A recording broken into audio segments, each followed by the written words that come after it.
Mga kawindang, naniniwala ba kayo sa mga kaluluwang ligaw? Naniniwala ba kayo na may paraan upang sila ay makausap?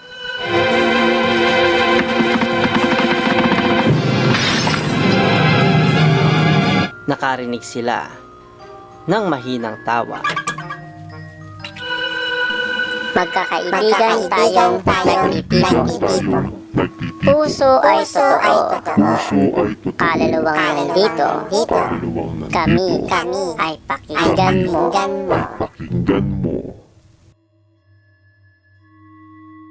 Pakinggan mo. Ang ulo ng babae.